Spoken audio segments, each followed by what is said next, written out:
Hi hello viewers, నేను మీ MSR. ఈరోజు ప్రధాన పత్రికల్లోని ప్రధాన అంశాలు మీకోసం.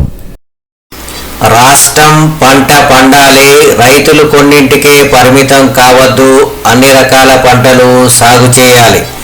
రాష్ట్ర ఆవిర్భావ దినోత్సవంలో ముఖ్యమంత్రి రేవంత్ రెడ్డి పిలుపు.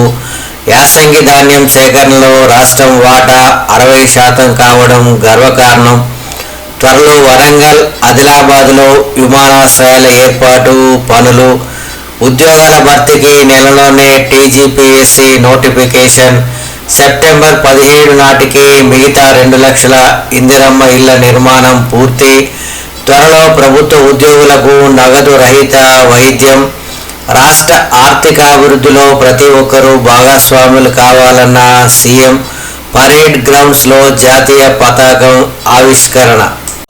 ప్రతి ఒక్కరికి అభివృద్ధి ఫలాలు అందిస్తాం. బీజేపీ జాతీయ అధ్యక్షుడు నితిన్ నబీన్. తెలంగాణ రాష్ట్ర అభివృద్ధికి అండగా ఉంటాం. రాష్ట్రంలో అధికారంలోకి వచ్చి వికసిత తెలంగాణ సాధిద్దాం. బీజేపీ రాష్ట్ర అధ్యక్షుడు రామచంద్రరావు. తెలంగాణ గురించి మాట్లాడే అర్హత కాంగ్రెస్కు లేదు. కేంద్ర మంత్రి కిషన్ రెడ్డి. ఢిల్లీ తెలంగాణ భవన్లో ఘనంగా రాష్ట్ర అవతరణ వేడుకలు. మీకు చేత కాదని ఒప్పుకోండి, ఫడ్నవీస్ అపాయింట్మెంట్ మేము ఇప్పిస్తాం. బీజేపీకి అధికారం ఇస్తే కేంద్రం నుంచి నిధులు తెస్తాం. కేంద్ర మంత్రి బండి సంజయ్. తెలంగాణ మీ అయ్య జాగిర, జనసేన పోటీ ఖాయం. తెలంగాణ అంతటా నేనే స్వయంగా పర్యటిస్తా. ఎవరేం చేసుకుంటారో చేసుకోండి. బెదిరింపులకు భయపడేది లేదు. ఇన్నాళ్ళు ఓపిక పట్టాం, ఇకపై ఊరుకునేది లేదు. తెలంగాణను వ్యతిరేకించిన వాళ్ళే పదవుల్లో ఉన్నారు. జనసేన పార్టీ పుట్టిందే తెలంగాణ నడిబొడ్డున. తెలంగాణ గడ్డ రుణం తీర్చుకుంటా.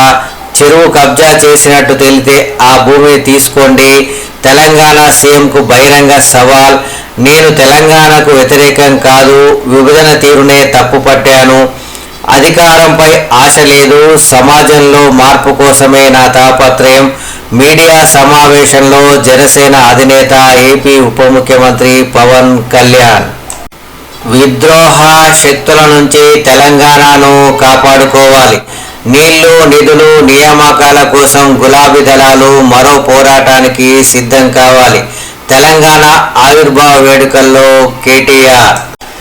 ఇది తెలంగాణ ప్రజల జాగీర్, నీ అయ్య జాగీర్ కాదు.